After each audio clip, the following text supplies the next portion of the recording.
گھر آباد ہو سکتے ہیں، خوشگوار ازدواجی زندگی قائم ہو سکتی ہے۔ کب؟ جب ایک دوسرے کو میاں بیوی برداشت کریں گے۔ اختلاف تو ہو جاتا ہے، اختلاف کو برداشت کرنا گھروں کی آبادی کا سبب بن سکتا ہے اور بن جاتا ہے۔ اور سیرت طیبہ میں اس کی بہترین مثالیں ہمارے پاس موجود ہیں۔ اب گھر اجڑتے کب ہیں؟ جب میاں اپنی بیوی کی خامیوں کو برداشت نہیں کرتا اور بیوی اپنے شوہر کی خامیوں کو برداشت نہیں کرتی، تب ہنستے بستے گھر، خوشگوار گھر اجاڑپن کا شکار ہو جاتے ہیں۔ اور معاملے کو سنوارنے کے بجائے جب کوئی مسئلہ اٹک جاتا ہے میاں بیوی کے درمیان، تو سب سے زیادہ جو پریشانی کا سبب بنتا ہے اور اس گھر کے ویران ہونے کا سبب بنتا ہے، وہ لڑکے والوں کے رشتہ دار، خصوصاً والدین اور بہن بھائی، وہ آ کر اس کی سائیڈ اختیار کرتے ہیں اور برا بھلا کہنا شروع کر دیتے ہیں لڑکی کو، اور لڑکی والے وہ اپنی بیٹی کی سائیڈ اختیار کرتے ہوئے وہ لڑکے اور لڑکے کے گھر والوں کو برا بھلا کہنا شروع کر دیتے ہیں۔ پھر ہنستا بستا گھر اجاڑپن کا شکار ہو جاتا ہے، اجڑ جاتا ہے گھر۔ حالانکہ اگر والدین مثبت کردار ادا نہ کر سکیں تو کم از کم منفی کردار تو ادا نہ کریں۔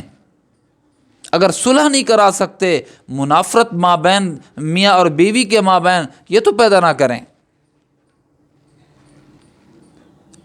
اس معاملے کو بھڑکائیں تو نہیں، تیل تو نہ ڈالیں، کیا ہوگا؟ پھر ویرانی ہو جائے گی، دونوں کا نقصان ہوگا۔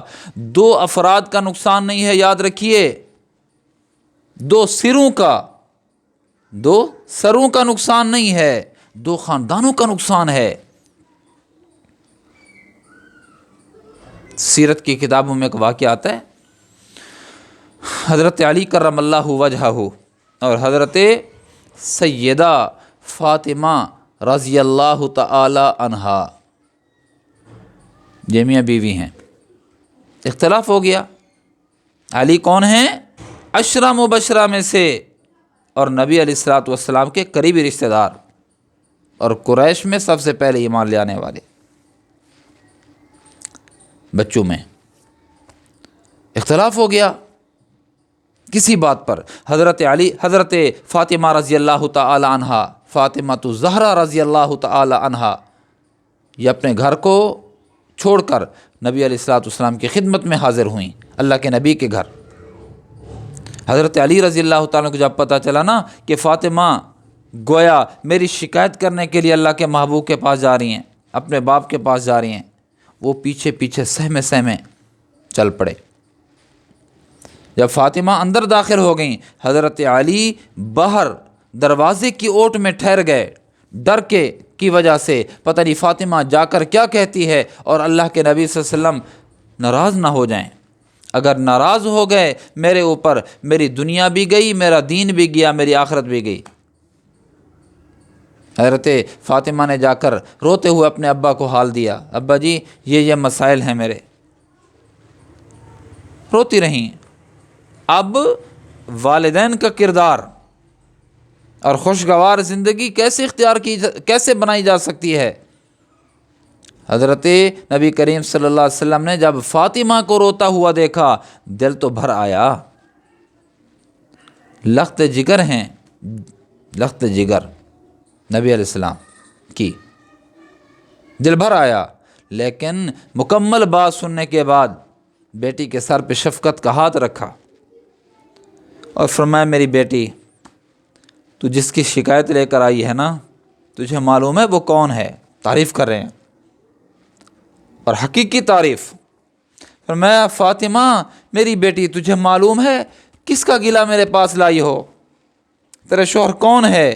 فرمایا، قریش کا افضل ترین آدمی ہے اور سب سے پہلا بچوں میں ایمان لے آنے والا ہے، اس کا گلہ کر رہی ہو۔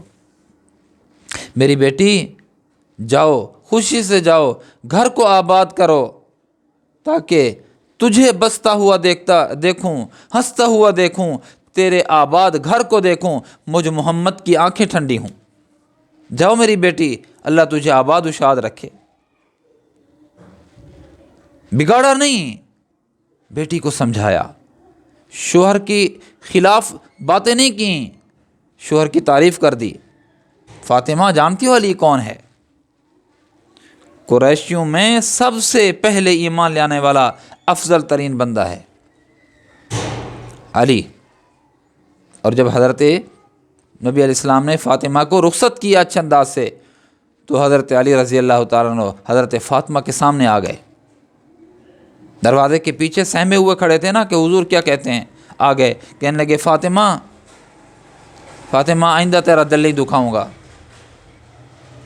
معذرت۔ فاطمہ نے کیا کہا؟ فاطمہ نے کہا علی غلطی تو مجھ سے ہو جاتی ہے، عورت ذات ہوں، غلطیاں تو ہو جاتی ہیں، آپ بھی مجھے معاف کر دیں۔ دیکھیں،